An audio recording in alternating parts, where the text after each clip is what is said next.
So this coming Sunday Mhm. is my 20-year tattoo anniversary. Okay. Very excited about that. Tativersary. My tativersary. In the first time in 20 years, I did it wasn't an armband, but it was like a wrist wrap, like just like a thing of thorns. Yeah. It was perfect. I drew it on a piece of paper, didn't measure anything, drew it, cut it out, stenciled it, and the stencil.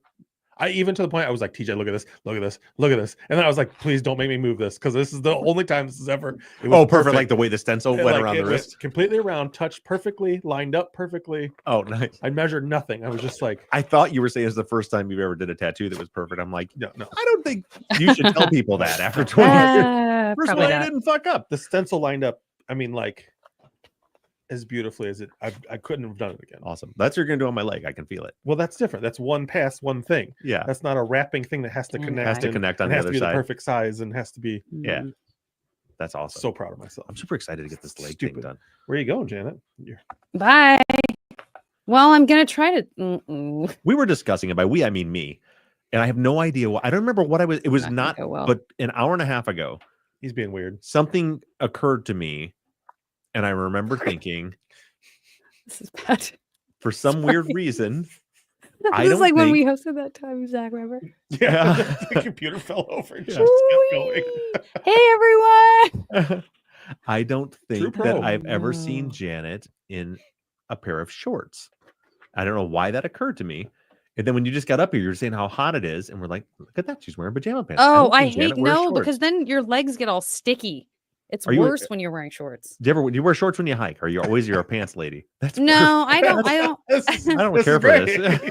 I don't care for this. Since we're talking I don't know about what's your gonna pants, happen, y'all.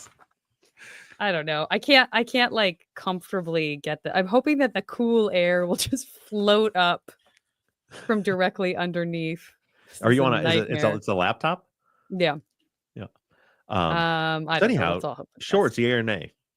No, I'll wear shorts, but I won't wear shorts hiking because then I get insect bites, kind of. When do you wear the shorts? I don't know why I care. Like out and about. Just having a day in the life. Just having a day in the life of JV. Yeah. Put on some shorts. But I don't like because I cross my legs when we're doing this sometimes, and I hate the feeling of like when your legs are stuck together with sweat. That's awful. Yeah. No, I get it. I mean, my brother all week was when we were up in the mountains was giving me shit because all but one day I always wore long sleeves, like real light shirts, but long sleeves. Yeah, and it's better for sun protection too. Yeah, I'm like it's 92 degrees outside. He's like, yeah, you're wearing. I'm like, what do you think? That little bit of material here to here is what's going to make me hot. It's going to keep the sun from beating off my arm all day. It. Yeah.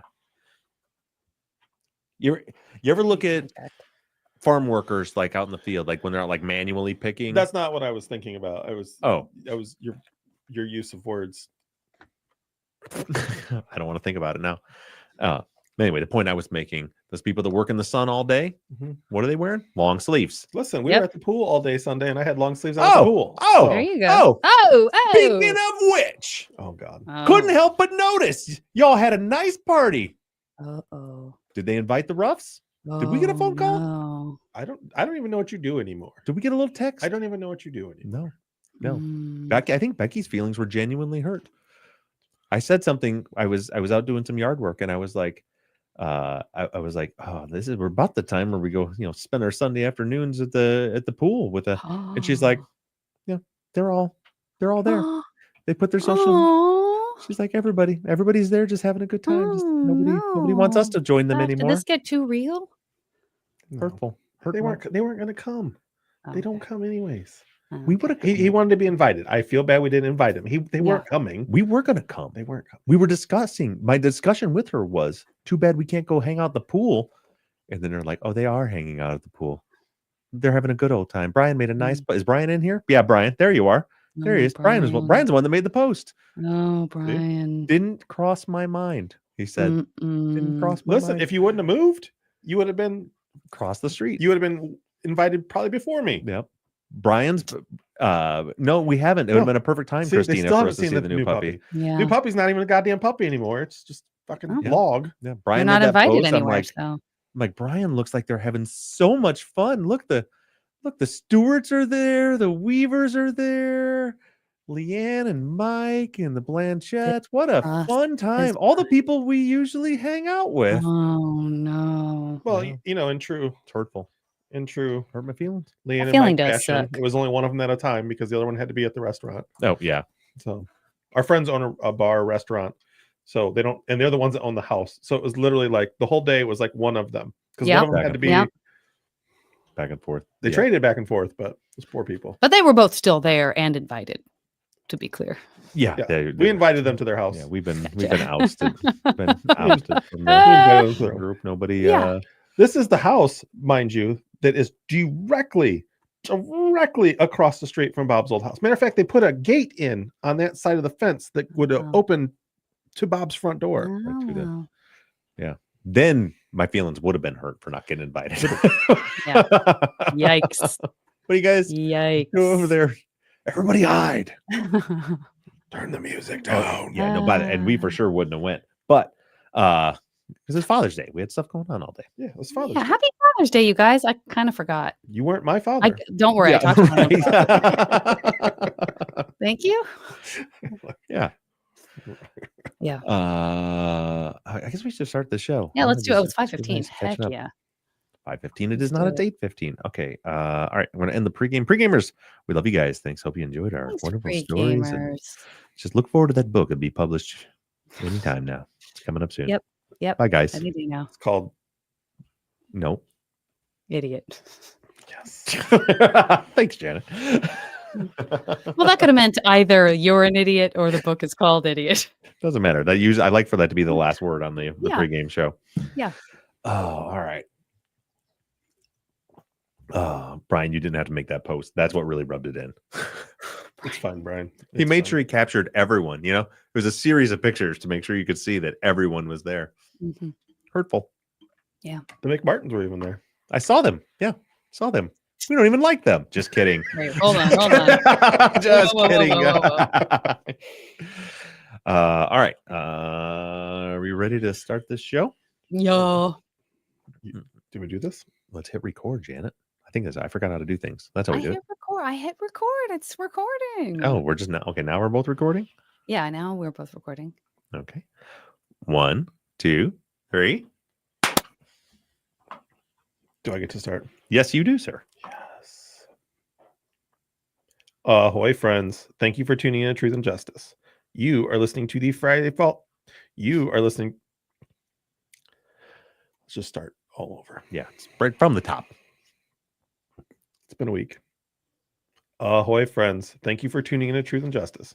You are listening to the Friday Fault for season 16, episode 25 and 26. This week we took a quick departure from Truth and Justice, and we heard the final episodes in the Janet Robertson case. Jeanette Robertson. Oh yeah, I know that. Damn it.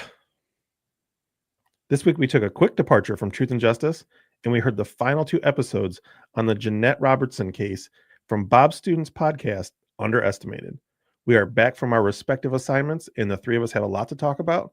But before we get into that, do we have any housekeeping? Yeah, kind of big one. Well, as you guys kind of heard, because the Underestimated episodes on Sunday were not the plan.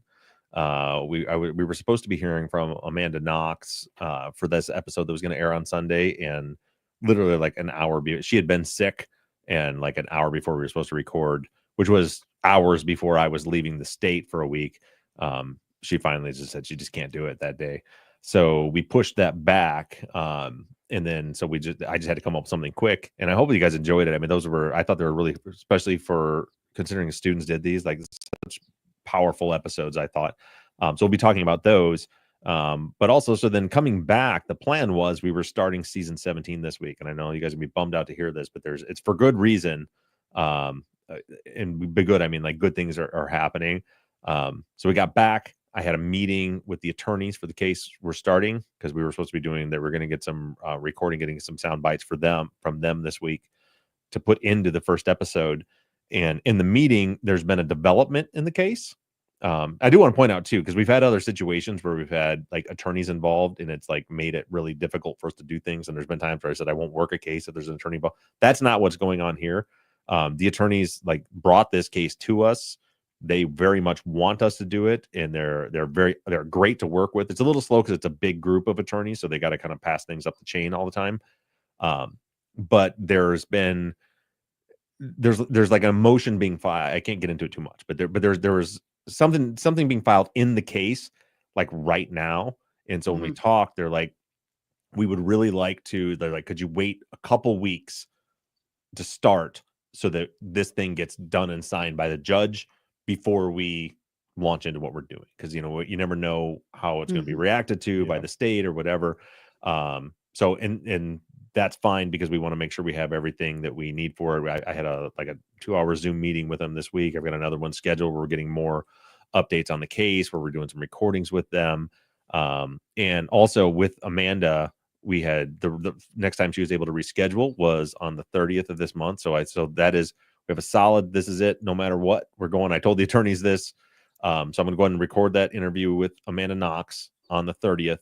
Her episode will air right after that. Cause I also, and you'll see why, there's a reason I wanted to talk to Amanda before we did this case. And there's actually, as part of, there's going to be this interview episode, but there's also, we're going to kind of, when the interview part's over, we're going to kind of hit pause, and I'm going to interview her for a few things specifically about this case, that we were supposed to get from her also, that was going to be a part of it. So we're going to go ahead and do that. We just, Erica and I back in the office Monday, and we're screaming like, how do we do? Do we try to push it together? We talk to the attorneys, and like, it just makes sense. Let's just wait, and we'll do the Amanda Knox interview, and then the next week. So her interview will air like that first Sunday in July, and then right after that is when we'll be fully into season 17. The other good news about that, at least for us from the production side, is we'll probably have 3 or 4 of the episodes already done, locked and loaded, ready to go once we start the season. So we'll be rolling along pretty quick. It's always nice for us if we're a couple weeks ahead when we're doing stuff. So good things are happening. That's the schedule. This week I'll talk to you guys about the end of the episode, what we're going to be doing for this week's episode. But pretty excited about that. Going to be a big update that you guys have been waiting for a long time. So we're going to be doing that. So remind me, Janet, at the end of the episode, I'll tee up what we're going to be doing on Sunday. Okay. With that being said, what do you guys think about my kiddos? Oh, they were phenomenal. They were phenomenal. The way they put this episode together was great. Having Jim really be a heavy part of the episode and really getting to hear their conversation with Jim, phenomenal. I mean, I love what they did. And the route they chose, I think has a lot of legs to it. I do too. And I think it's hard to get a read. I don't want to put words in anybody's mouth. It's hard to get a read on the detective that's working the case. He's very professional and very good, but in my discussions with him, I feel very strongly that he is very seriously looking at this angle now in the case, and there's new life and new activity being breathed into the case right now because of the kids' involvement. So it's super exciting. That's so cool. Yeah, I mean, look, but I can probably reveal that I listened to both of these episodes a lot earlier than just this last Sunday, including basically forcing you to let me hear the final episode a couple weeks ago, even though no one else had heard it, because I was so just like sucked in. That's right. Episode 4 had dropped, and then you were texting me about it. You're like, I'm like, well, it's like, spoil it for me. The 5th one's done if you want to hear it. Yeah. I listened to it immediately. No, I mean, I've been so impressed across the entire season. I've made no secret about that. We've certainly talked about that on this podcast before. But just the level of investment and the passion, and really the compassion that these students have shown for Jeanette, but also for all of the other victims that they chose to look into for the series, and that they are, the concern that you said that they expressed about wanting to make sure that they could keep working on stuff as needed, even though their term was ending, and all of that. And all of that is so well evidenced by this group, in particular, and again, all of the groups at large. But their work is, I mean, it's just so cool to hear, because, Jim he's an authority. He's an authority, and he's an authority figure, and he is very comfortable making sure that people know that he knows what he's talking about. Right. I mean, he's a strong personality. I love how much he treated these kids. He was not condescending. He was, like respectful, and even the stuff that he pushed back on was very respectful. And then, of course, as we all know, having heard, the stuff that he thought he was pushing back on became this other thing that supported the theory that your kids had come up with. And it was a real like goosebumps moment, right? It was as you could hear in that, I was sitting there with them and I couldn't even shut up during the conversation with Jim. I was just kind of sitting there running the computer. I'm like, well, excuse me. Because of course they were, because they're kind of awestruck too when they're talking to this FBI profiler about it. But yeah, that was great. So Jim knew absolutely nothing about any suspects or anything like that. Yeah. And so like the kids had worked their profile, and they had delivered to him that it would, the sex, age group, all that stuff. And then for Jim, his addition being that, well, he thinks that, it seems to him that the husband could have been there doing pre-attack surveillance. So it's, he's like, you'd have to figure out who would he be doing that for. And he's like, I don't know. And we're just, if you could have seen my kid's face, Chelsea and Stephanie sitting there just like, oh my God. Like, yeah, like there sure is one person that you could think of that would make sense. And it's not to say that's who did it. It's obviously as big shout out to Chelsea too. We didn't talk about her a lot on this show leading up, but like she was the only non-senior. So they had, and I think Stephanie or somebody had written the final end of the script, but then they were done before they got to wrap everything else up. And then the whole closing segment after Jim got done, Chelsea wrote all that. Nice. And like that, to me, that writing was just so good. It was so damn good, like factual, but also the emotions behind it, and just the way she framed everything. It was just that is a sophomore in high school. I mean, that is awesome. Mm-hmm. She doesn't have her driver's license yet. Aww. The girl who wrote that, yeah. That's so crazy. Yeah, it was so impressive, and again, taking that time and care to say, we are not saying that this is definitively what we think happened, but we are certainly saying pursue all avenues if they have a legitimacy to them. And every indication from all of that is this is a very strong avenue to pursue. And, I mean, of course, no one wants to, point a finger and say this person, because in particular with a crime like this, I mean, it is monstrous. Yeah. It's monstrous what was done to Jeanette. And very, very just, and again, thank you for always making sure that we knew that the kids weren't looking at crime scene photos and stuff like that.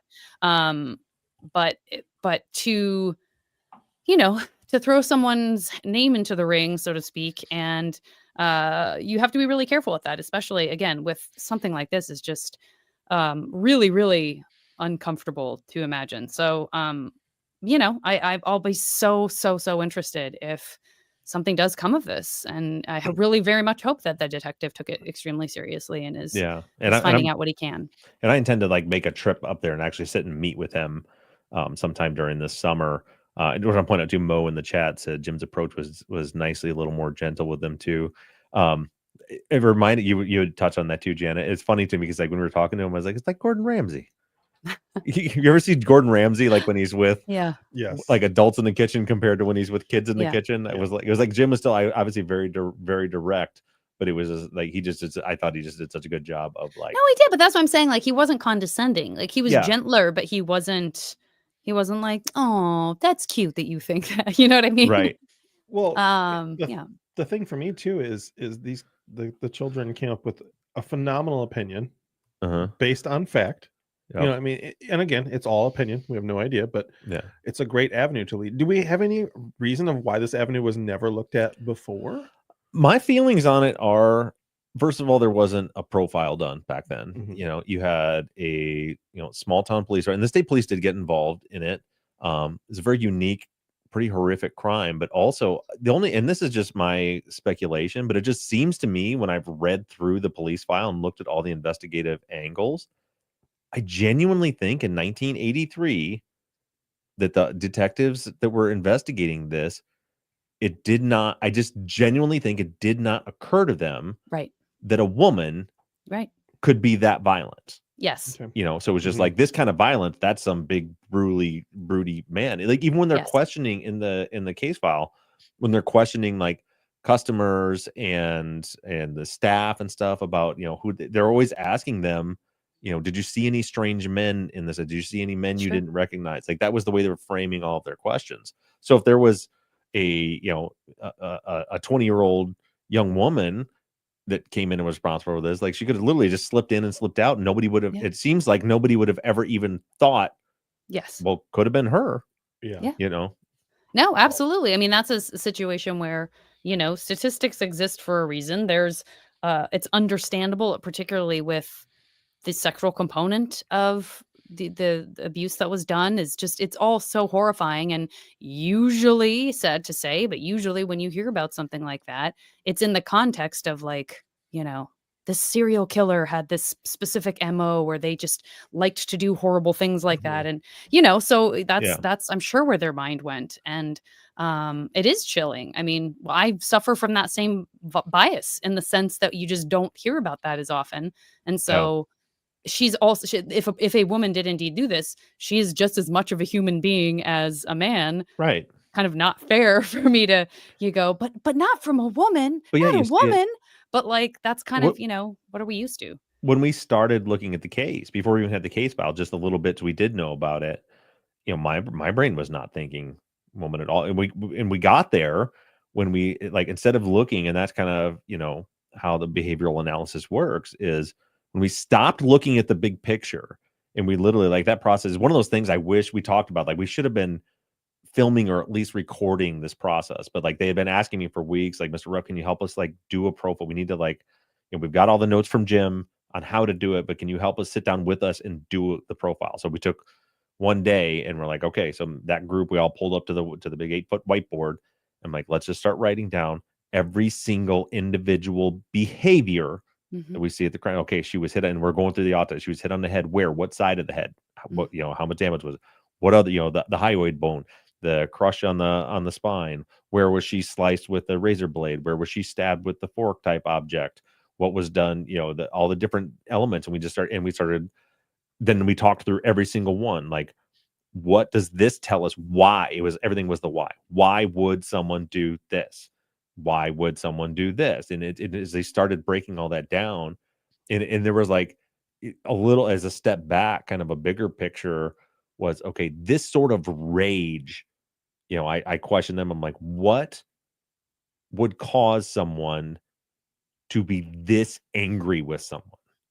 And we just really, and they started very specific, and we were just like, no, step back, like think in general, what causes someone to be this angry? And then we came up with, or they kind of came up with, ultimately was relationships. That's like someone does this. If you hurt my kid, you hurt my Right. wife, you do like it's something relational, right? So like that Right. was just to kind of give you guys that behind the scenes of how that process worked. And so it was like, okay, so let's say so there's someone that the unsub has a relationship with in some manner that they feel Jeanette did something, you know, is wronging that person or them somehow in that. And it's like then we got down to like the sexual components and stuff, and then they ultimately were drawing all over the whiteboard, and it's like, okay, so we actually drew Venn diagrams, and we're like, okay, so it seems like it would be someone that has kind of like a secondhand relationship with Jeanette, but they share, they have someone who they have a relationship in common with, and there's the sexual component, and that's how they kind of landed on the, you know, it would be someone who maybe shared a romantic partner, and then there were all the other elements where it's like, well, this is something. Why would someone do this type of thing to the genital regions, right? And it was like, well, it's either like statistically from the stuff Jim had taught us, like that's like an indication of either like impotence or it's a female, one or the other, you know. And so like you said, like based in fact, like it's I know there's a lot of people don't like profiling in general, but for me, like that behavioral analysis, I just find fascinating when you start putting all those things together and all those Venn diagrams, and it just starts to narrow into that type of person. I just think that was never done before, but it was a cool case. You remember me talking about this case in the fall, that this case fascinated me. And it was like to watch a group of 7 teenagers work through this process was just absolutely fascinating to me to watch how their minds were clicking and how they were coming up with these ideas.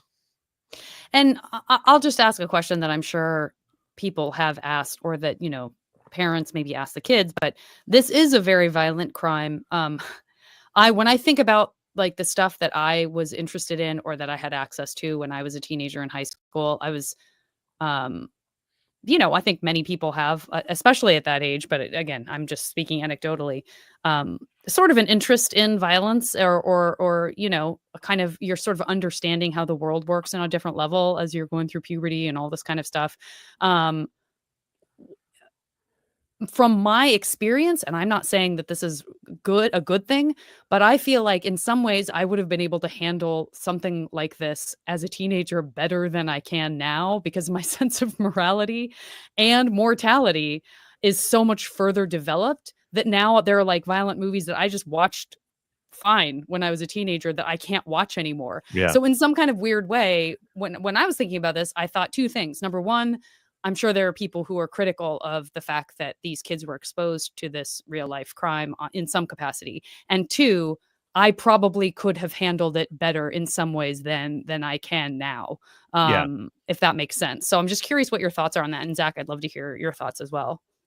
Yeah. So for me, first of all, in that aspect, that was something that was made very clear. And we lost a couple of people at the beginning of the school year, because we put out disclaimers that everybody had to have their parents sign that was very like your student in this class, they're going to be investigating real crimes. It could be violent crimes. Like you have to, your kid. Yeah. Like, first of all, it was the talk with them. Like, do you feel like you're prepared to, and obviously we're not showing them graphic photos and things like that, but they're still reading about it and they're learning about it. And I had one student, and I love her to death. I had her last year and she was super excited to be in the class. And she just came to me after the first day and was like, "Mr. F, I don't think I can do this." I'm Yeah. like, that's good for her. That's fine. She her. she still would come into my class every day before school in the morning and have her breakfast in my room with the whole group that comes in there and see, but she just wasn't in the class because that was just not for her. And then when they went home, the letters went home to the parents, had a couple that came back that were just like, "No, we're not doing this." And, Sure. so there was that side of it where like everybody knew what we were getting into when we did it. As far as the kids handling it, I think that the way I tried to teach it and to go through it with them was to just really look at things from an analytical perspective, kind of the same way when I was going through like EMT school. It's like you're dealing with very emotional things, very graphic things, and there's a lot of people that can't do it. And the way that I was taught to get through it is like you have to like separate that look at the science of it and look at every piece of it is the only way you can handle. You can't look at that's a person there, that you're going to look at like these are the injuries, this is the anatomy.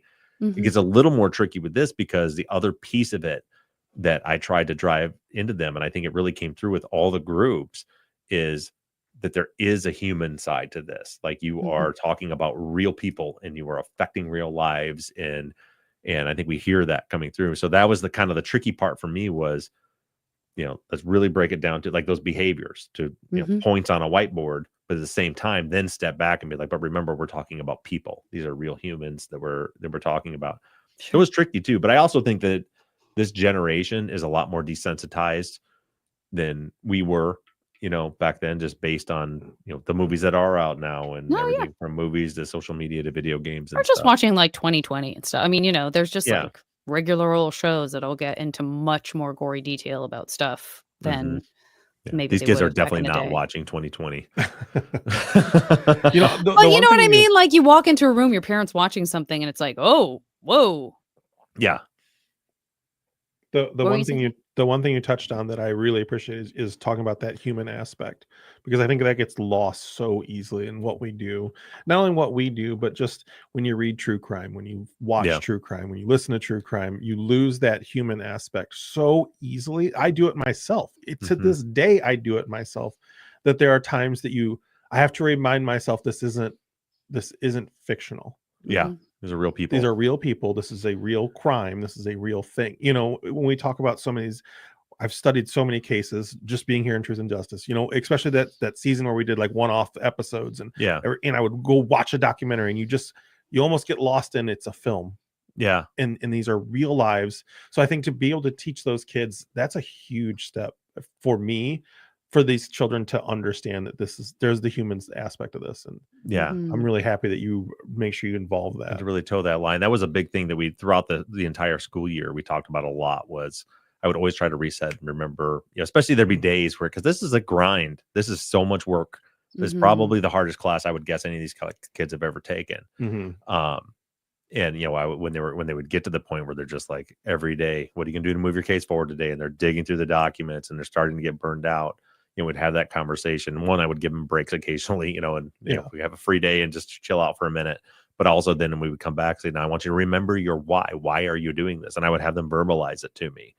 Like, why do you care if you're able to solve Jeanette Robertson's case? And it's like, because her and that was one of the first things they did for every case was to contact family members of victims.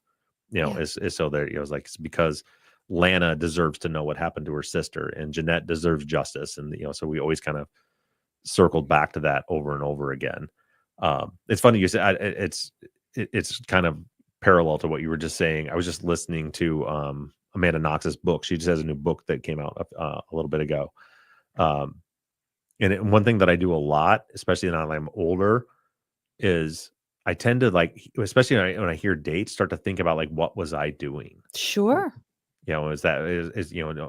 Amanda was talking about, in 2007 when she was arrested. I'm just like thinking back, like, what was I doing in 2007? I was, Quentin was a year old and I was doing all these things, especially with like wrongful convictions. You're just thinking about it is this weird, like, kind of like Sonder thing where you're just like, I was like living my own experience, not knowing at the same time. I know it's just a weird feeling if you really like think about it.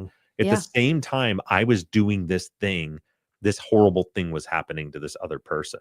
For sure. Oh, that hit me so hard in the West Memphis 3 case. I mean, I've talked about this probably ad nauseum to people, but to think that those 3 little boys are my age. Yeah. Those 3 little boys would be my age. I'm a 40-year-old man with a family. I get to go home. I get to go watch my kids play baseball. I get to go watch them play soccer, something they never got to experience. Yeah. And it just, it hits home really hard sometimes. Well, and that really came through in the kids reporting too. Like I said, they all took time to say, why this is important and why they felt that they needed to work on these specific cases, and understanding that they were trying to give people their voices back and help bring some kind of closure, or just even to have those family members feel heard again, for something that maybe they thought people had forgotten about, and to have these young minds invested in that and curious about that says good things above and beyond just that one specific person. You hope, obviously that's the most important, but you hear so often people who lose someone, when they get involved in starting an organization or a nonprofit, or just getting that kernel of hope of like the connection of understanding that their loved one isn't forgotten, and that not only that, but they are part of a community of people who care and who will continue to care and continue to keep fighting, is like the fabric that we all need to keep ourselves together as a compassionate society right now. Yeah. So for sure. anything that reinforces that, I think, is kind of really necessary right now. Yeah. And so hopefully I know we got a couple questions that I want to talk a little bit about Adnan, so we need to move on, but just want to make sure you guys know, go check out Underestimate. There's still episodes dropping. I believe the Voiceless group, their episodes are coming out this week. I think today one of them dropped. I do think it was today. And then we're still circling back to the Janice Langs and Janice Sanders Janice case. Langs, there was more that came out, I think today or yesterday. I listened to them always right away. Yeah, they came out. Yep, they've been coming out every Wednesday and Friday. So anyway, go check out the Underestimated feed, because they're coming out 2 a week until they're all done. Cool. Let's get it. I know we've got a couple of questions about the case. Sure. Yeah. Well, let's start with, Courtney said, is this our new season? And Courtney, I don't know if you were being serious or if you were kind of calling back the fact that Bob was like, I wish that we could do a whole season on this, because it's such a fascinating case and solvable. But just in case you 100% meant it sincerely, it is not our new season. Nope. But was just very cool to learn more about, and again, to experience what how hard the kids have been working. Danielle says, I'm curious if we have any more information about the background of the potential suspect. Do we know if she was involved in farm work or manual labor, like Jim had suggested? before becoming a babysitter. I think, yeah, of course, this piqued a lot of people's interests in whether or not there were any other touch points about that behavior that could be looked at. Yeah. So that is that hanging question at the end of this is why Chelsea, the only non-senior in that group, has re-registered for the class next year, and why Stephanie has vowed to return and come back to it, because so that's where the investigation is going next, is how we, if we were, because I tried to talk to them, like, okay, you're the investigator, if you got this profile, what do you do next? And they're like, well, we need to check into her background, talk to people who knew her, find things out about her. So that's where in the fall we'll be headed next. All right. Yeah, that was another. Okay. So Sarah said, did the police clear all the store employees or look at former employees? They did. The case files, number one, is it's difficult. They got a much better version of the case file anybody's ever had, but there's still a lot of redacted. They redacted a lot of names. So it's really tricky sometimes reading through the police reports, because like the names are gone. So you got to, like, through context, it's like all of Stephanie's what she made me print out the whole thing so she could just write notes. It's like solving a puzzle. Like, okay, that's this person, and that's this person, and then, see this little clue, that's this person. And they did, but they didn't come out and say that they were a suspect and cleared, because most of them were never suspect. They were all questioned. And so as far as the store employees go, it doesn't appear from the police file that they questioned all of them, but more so as witnesses. And there was never any indication that anybody thought on the law enforcement side that any of them were involved.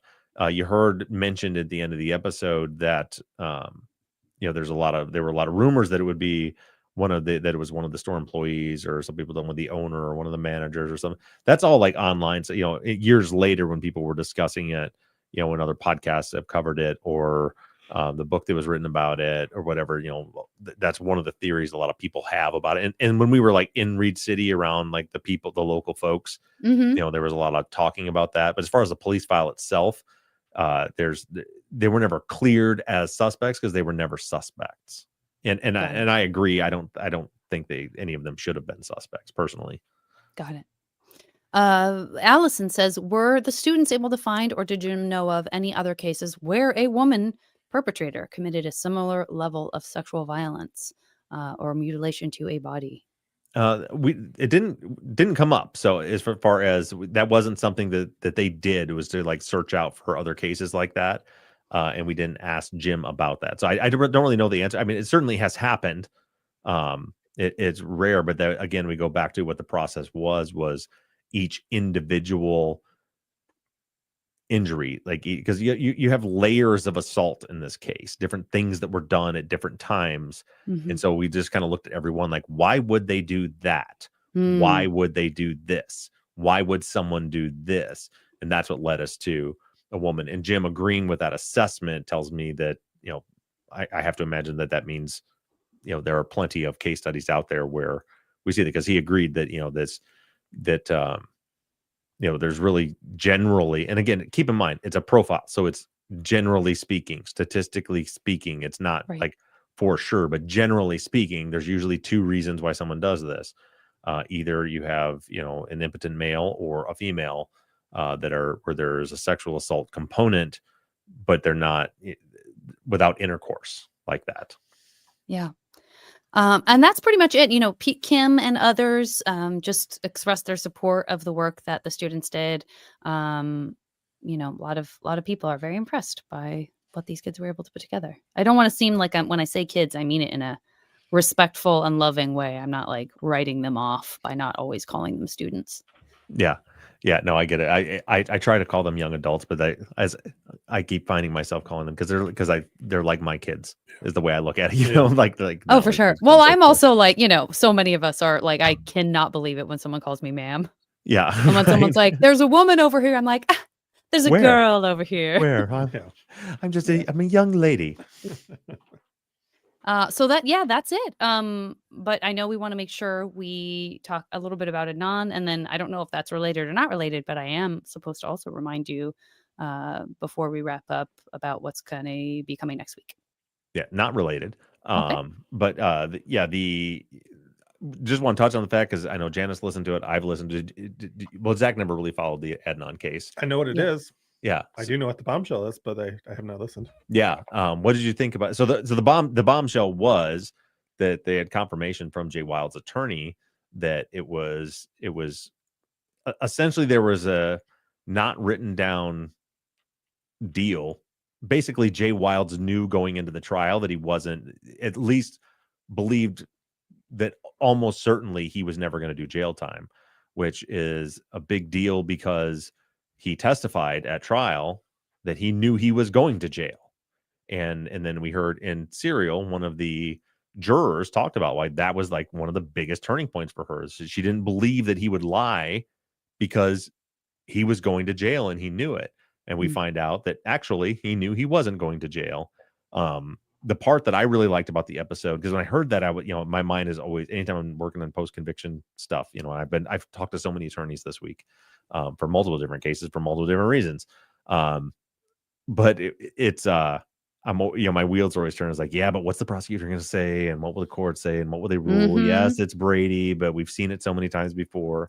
But if you listen to the episode of the new Undisclosed relaunch, Colin really got into, there was 3 different cases very similar to this that have gone up to the Maryland Supreme Court. In all 3 cases, the convictions were overturned. And he explains very clearly why this should vacate Adnan's conviction, because there's case law to show we're almost precisely the exact same circumstances where they had talked to them, that, okay, if you testify the way we want you to, then I'm going to recommend to the judge that they don't give you any jail time.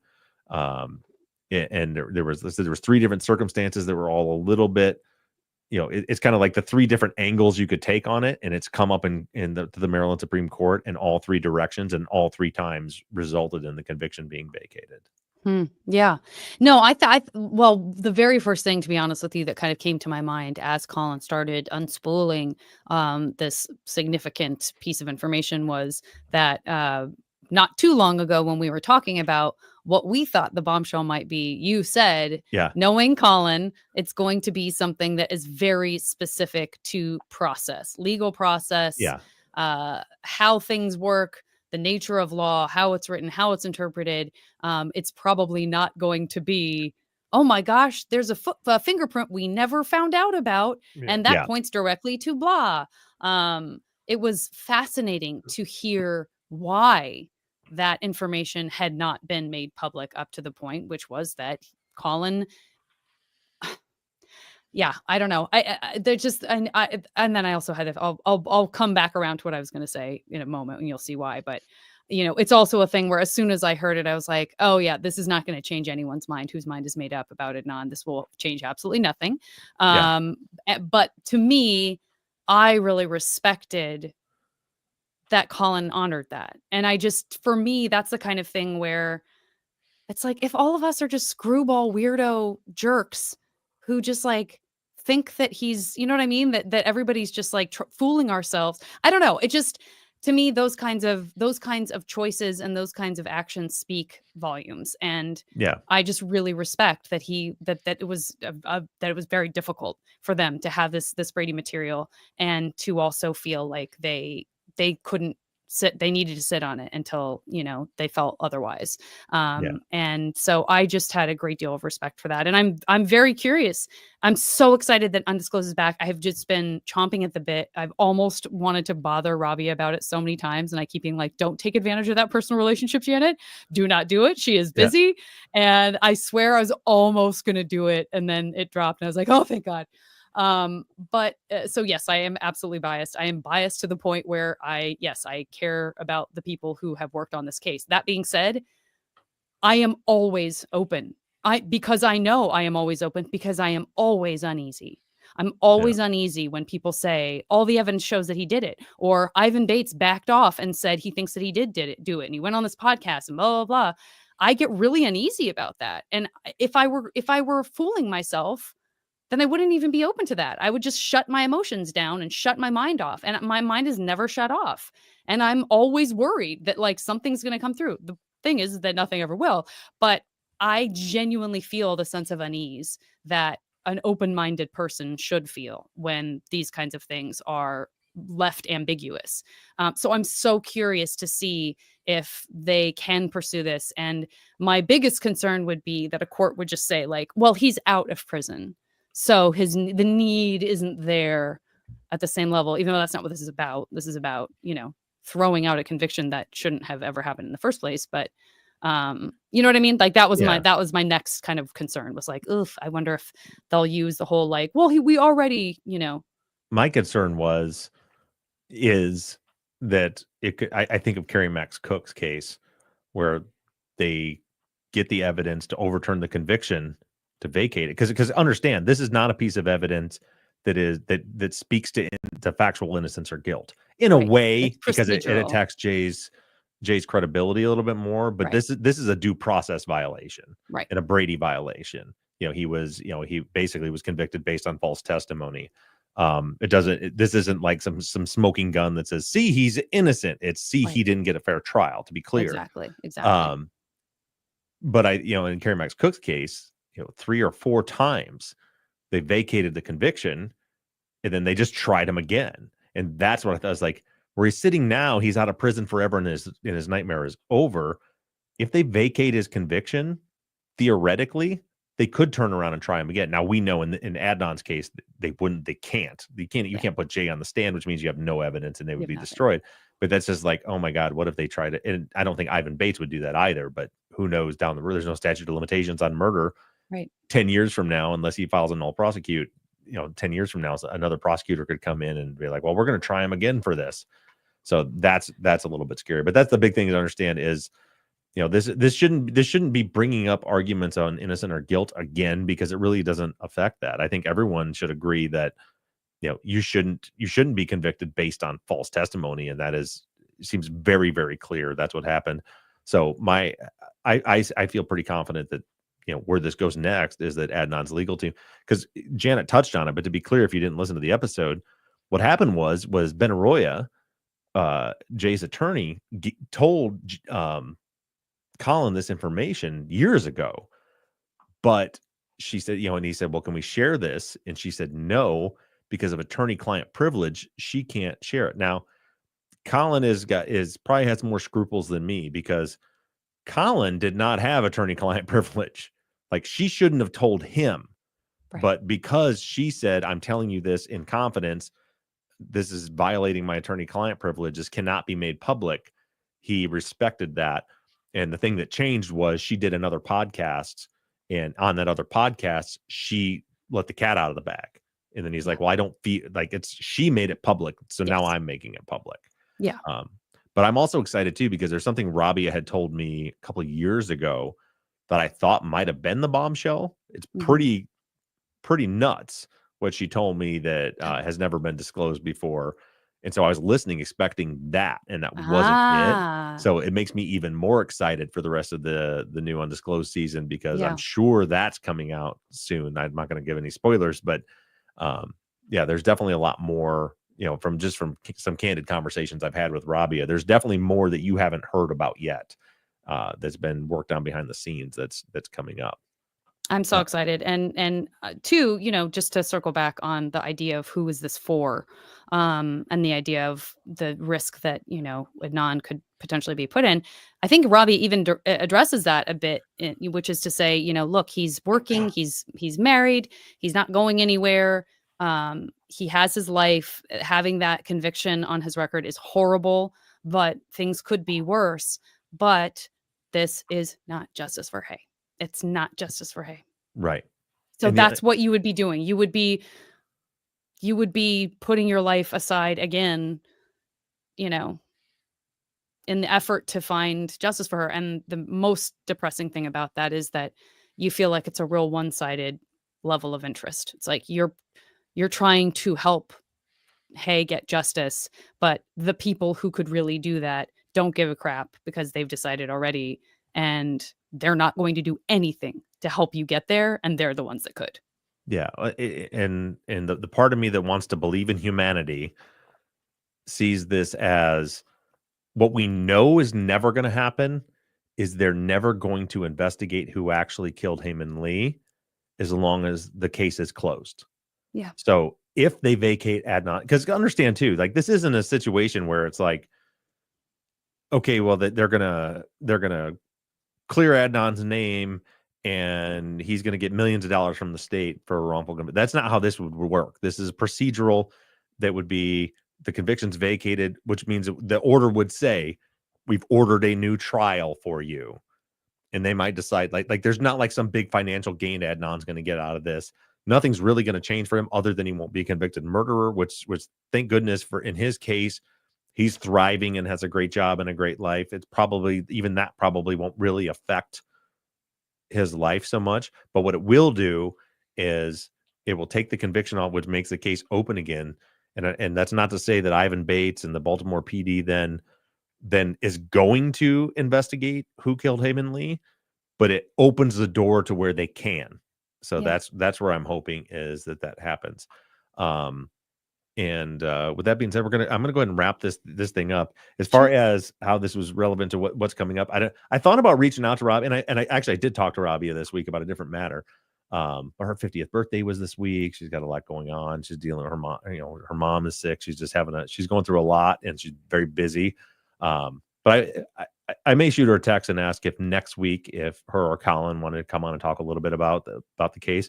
But they may be holding on to all of that or having already recorded.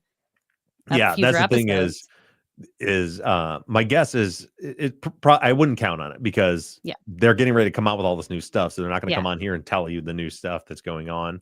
I'm okay with that. Yeah.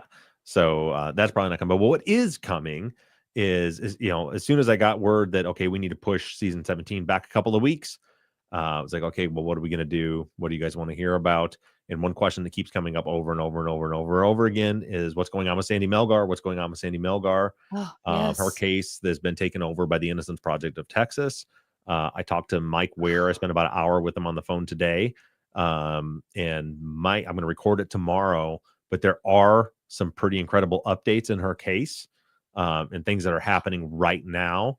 Gosh. So Mike is going to come on. Allison, maybe Mike, love Mike to death, and Allison. They're traveling. Mike is actually in San Antonio already. He was calling me from his hotel room where he's going to get inducted into the Defense Attorney Hall of Fame in Texas.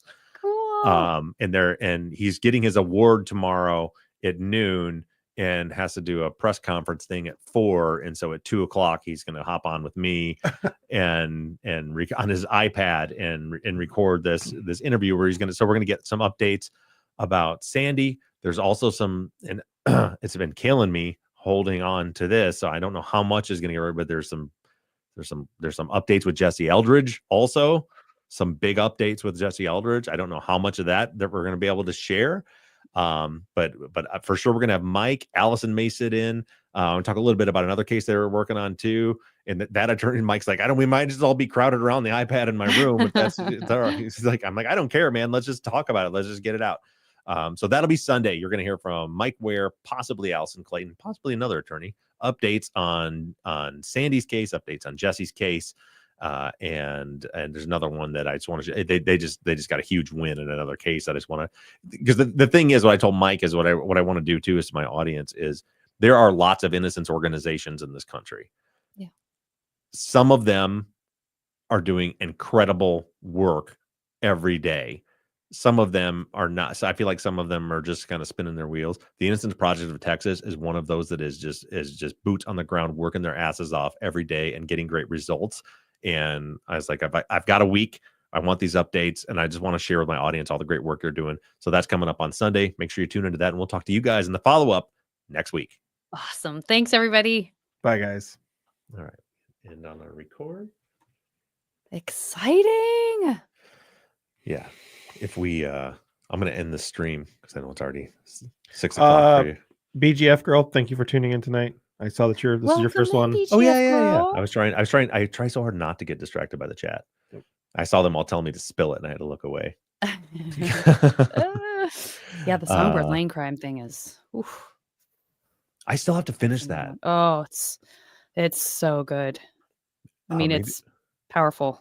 Yeah, that's one I need to finish. If I can get that binged, maybe I can bring Bob back on next week to talk about it. Because I did say, like, I want to, because at the beginning of it, remember, I was like, I'm I'm not Oh yeah, convinced you here. should keep listening. You definitely should get caught up Yeah, for so sure. maybe we'll do that next week, and then we'll have Amanda Knox. But I am going to go ahead and end this stream so I can spoil what's going on for these guys.